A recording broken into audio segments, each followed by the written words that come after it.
Today on Getting Real with the Housewives, Dorit Kemsley exposes Kyle Richards' text messages as Mauricio reveals who really wanted the separation in their marriage. Plus, Porsha Williams files for divorce as Alexis Bellino was in talks to return to the OC before her relationship with Shannon's ex. And Real Housewives of Miami star Kody gives us her thoughts on Larsa and Marcus's split as she talks their brief breakup. I'm not saying it was. Maybe the breakup was real, but I guess we're never gonna find out. We've got that plus so much more on today's Getting Real with the Housewives. Hey everyone, Christina GRWTH here, and welcome to Getting Real with the Housewives. We had our first reunion episodes of Miami and Beverly Hills, and lots to get to, lots that they talked about. But first, let's see what you guys had to say about last week's show. One user said the OGs of RHONY are fit, fun, and fabulous. That said, RHONY 2.0 is fresh, young, and hip. A New York crew. Let's invest in their lives and let them grow into the show. So yeah, I guess this was talking about our conversation with Brynn on whether or not that she would want to have some of those OGs back into the mix. I agree, but we got to see what these girls grow into. We got to give them maybe another season before maybe the OGs come back. I would like to see maybe them sprinkled in here and there, but I don't know, I'll have to see. All right, moving on to our news of the week, and this got a lot of people talking. So Dorit is exposing, or has exposed, Kyle Richards' lengthy, manipulative text message to her. So the text message, which appears on screen on the Beverly Hills reunion, starts off with Kyle admitting that she has been trying to reach out because it bothers her that they're in a weird place. So in the text message, Kyle added that she reminded herself that Dorit didn't know what she was going through with her marriage to Mauricio at the time. Kyle went on to say that she loves Dorit's husband PK and their kids and doesn't want to lose someone else in her life over a TV show. Kyle noted, explaining why she hasn't brought up their tension on an episode of Beverly Hills, saying, "They don't even know we are going through a hard time, so I don't see the need to bring it up there. I should have said something sooner, but I honestly haven't been strong enough. But relationships and you are more important to me than Beverly Hills." She concluded her message by asking Dorit if she would like to sit down and talk, adding that she's not sure how much longer she can be on The Real Housewives of Beverly Hills. Now, after Dorit reads through the text, which she showed to Erica, she asks Erica how she would feel if she got the same text message, and they agreed that they would feel manipulated. Dorit then says fair is fair when it comes to the reunion, and she doesn't have a problem discussing her and Kyle's issues on air. A lot of people had some issues with this, including Bethany Frankel. She slammed Dorit, slammed Bravo for airing a private conversation. I do agree with that. I think that this was something that Kyle did send to Dorit, without cameras rolling, and Dorit did show this on air. Again, yes, maybe it is a bit manipulative, being like, all right, I don't want to talk about this on air. We are going to keep our relationship private. But this was I think this was all boiling up to this point because they really did not have a strong friendship this past season. Dorit said that Kyle kind of pulled away once Morgan came in the picture, and Kyle said that Dorit exaggerated the level of their friendship. So it seems like, I don't know. And then we heard that maybe Kyle will never be friends with Dorit after she showed this text message, and I kind of maybe agree with that. I don't think that they're going to be able to repair this friendship anytime soon. Let me know what you think in the comments if you think that this was the wrong move. Well, speaking of Dorit and PK, they're not putting up with claims that their 2021 home invasion was faked. PK stated in Bravo's Hot Mic podcast, "It's all effing happened. That's what happened." So when they talk about, well, why would the burglar or the home invader leave Dorit's cell phone on the floor? This is why he did, because Dorit pleaded. She showed them where everything was and said she can't phone anyone. She doesn't have a phone. And obviously something triggered with that robber, or whatever you want to call him, that he did actually leave the phone on the floor. That's what he did, and that's how she managed to call me. So the home invasion, as we know, was a major storyline on Beverly Hills in season 12. She's still dealing with the kind of PTSD of that, and we see that throughout this season as well. Well, in this podcast, Dorit noted that she's grown used to weirdos coming up with theories since joining Bravo series during season 7. PK, for his part, noted that the robbers must have missed his wife's wedding band and engagement ring during the robbery, as she places them on her bedside every night. She also kind of went in on Garcelle, who made a comment this season about, the only person that's missing jewelry is not Dorit or something, right? She alluded to the fact that maybe this home invasion didn't happen, and Dorit had some issues with that as well. But a lot of people have been saying whether or not she faked this and things like that. I don't think that she would go so far as to faking a home invasion and saying that she had a gun pointed to her head. It just seems absolutely ridiculous, because a lot of people said that she was on the chopping block of Beverly Hills and this was her way to stay on the show. I don't really believe that. I don't know why you would go to those extents and those lengths. It just seems a little far-fetched to me.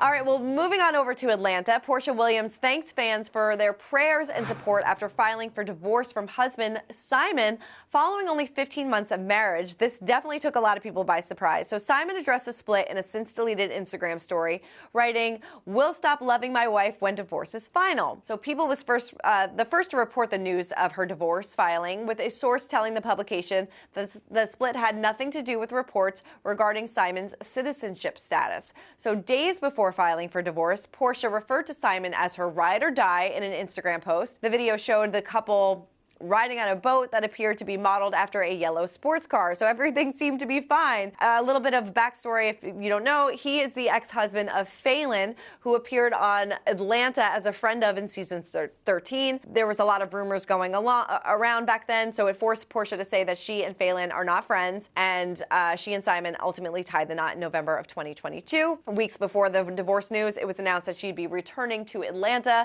A lot of people were like, did she just do this for a storyline? Andy seemed totally taken by surprise. He said out on his radio show that he had no idea this was coming. It must have been like something pretty mind-blowing for her to file for a divorce if she was just saying a week ago that he was her ride or die. He still seems to be holding out hope that maybe they will get back together. So he said that, I will be loving my wife till the divorce is final. I don't know. Now, many people think Alexis Bellino returning to the OC was because she is dating Shannon Bedore's ex, John Jansen. Well, it turns out her return has actually been in the works. A source tells Us Weekly Alexis had already been in talks to return to OC before she even started seeing John. Her relationship with him had nothing to do with her returning to the show. Alexis has been delivering a fantastic appearance this season, and the network is very pleased. She's constantly engaged with the other housewives, and she's providing and driving a lot of the storyline on the show. I have no doubt about that. I'm sure that this is going to be the main focus for the upcoming season, and it's going to be a very interesting one. All right, well, moving on over to Miami, and during an episode of Two T's in a Pod, Larsa Pippen reflected on how she wiped Marcus Jordan off of her social media earlier this month. She admitted, "I feel like I was very emotional. I wish I didn't delete those photos. I didn't even archive them. I couldn't archive them. I just deleted them. I was just emotional and impulsive, I guess." So looking back at the situation, Larsa said that she would have done certain things differently, saying, "I'm a Cancer, so I'm an emotional person, so I feel like if you're not loving me the right way, I can distance myself and catch a beat." They of course, they sparked breakup rumors by deleting the pictures on social media. Us Weekly confirmed that they were on the rocks after more than a year of dating, but they reconciled just a few days afterwards, and they spent Valentine's Day together. They refollowed each other on social media. She clarified that that it wasn't really a breakup. She said, "We kind of needed to just take a beat, gather our thoughts, and see if this relationship, was going to happen in the future." She and Marcus were trying to figure out their future together, and she said that they went through a month of not seeing eye to eye and not being in a great place before taking a beat. They have since found their way back to each other after previously hinting at plans to take their relationship to the next level. She told us just last month that this was the happiest she's ever been. She had maybe talking about plans to start a family together. Maybe it was just a lot for him. I mean, she was throwing him welcome home parties after he was gone for just 4 days. So I don't know. I guess maybe they just needed to figure out if they can remain in each other's lives, and it seems like they did. But a lot of Miami castmates had a lot of questions about this split, if it was just for publicity, what it all means. So we actually spoke to Larsa's Miami co-star Gertie, who had this to say of the pair's supposed breakup. Comment that happened at the reunion that I want to get your reaction to was actually a comment that Marcus made, and he said, and I quote, "These women wouldn't even be able to do the dishes in our house." What was your reaction to that one? It's funny enough because I actually met Michael Jordan. Michael Jordan attended one of my events, and Michael Jordan single-handedly came to me and says, "Are you Gertie?" And I looked at him like, "Yes." "Good job, Gertie. Good job." So I think if I can impress Michael Jordan at my events, dishes is nothing but a thing. I like it. Julia was not happy about that comment either, calling Marcus like a Nepo baby and things like that. Do you stand with your girl, Julia? Well, I mean, you call it as you call it as you see it, I guess. I don't know what that comment was about. Out of all statements that you could have made, this is the comment about dishes in your father's house or your house. Anyway, I stand with my girl Julia on that one. Were you surprised that he got camera treatment at the reunion, that there was like a camera on him while all the women were chatting? I mean, listen, I didn't know we had a 10th housewife on the show, but I guess, there was a 10th camera in the background too. I don't know, my friend. It was a lot. What did you make of their brief breakup? I know Alexia and Marisol felt it may have been a bit staged. What are your thoughts on that? At the first part of the reunion yesterday, Larsa talks about how she never goes to the media and has no connection to the media. But you have to follow the evidence. When we have lunch and I tell her I have cancer and I say, keep it in confidence, she brings up TMZ. Who would make a statement that way? That's not the train of thoughts or habit. So it was interesting that she brought it up out of the blue and saying, oh, I'm going to go call TMZ now. Ha, ha, ha. So that led me to believe that maybe that could be a possibility. I'm not saying it was. Maybe the breakup was real, but I guess we're never going to find out.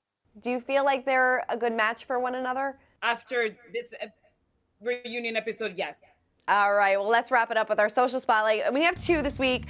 One went to Mauricio for this cringeworthy video talking about his, or dancing and saying this is what happens to rumors in my life, whatever. So this comes as the trailer for the season 2 of Buying Beverly Hills came out. Mauricio actually revealed that it was Kyle that pushed for the separation. He told his friend she wanted the separation. And then there was another scene showing him addressing personal issues at a company event, saying the agency being a large family, just like every family, there's conflict. Kyle is also making her appearance on Buying Beverly Hills, and they have a candid conversation with their kids saying, we wanted to have this conversation together for obvious reasons. I'm really sorry for you guys. I'd love to know what you all think if it just feels like separation overload now, like if you're kind of like exploiting your separation, it seems like. She wasn't allowed to be on Buying Beverly Hills last season because of network negotiations and things like that, so she couldn't do that. But now it seems like she's on it this season. It seems like we're actually getting more information about their split on Buying Beverly Hills than we did on Real Housewives of Beverly Hills. So I'm definitely going to tune in when this premieres next month. And then we have to give a shout out to Brielle Bierman, who announced her engagement. So excited for her. And Kim posted these photos saying, nothing makes me happier than seeing my kids happy. It's the best feeling ever. Love you both to the moon and back, and look forward to all the years to come. Like we said, Brielle found her forever teammate in baseball player and now fiance Billy Seidel. So congrats to them. Seems like they needed a little bit of good news because they've been going through a lot these past few months. So definitely happy for them. All right, well, that is it for this week's episode of Getting Real with the Housewives. Let me know if you think Dorit went too far in exposing those text messages. If that was the right move for her. If you think Larsa and Marcus are in it for the long haul. So keep commenting, keep subscribing, and we'll see you all next week.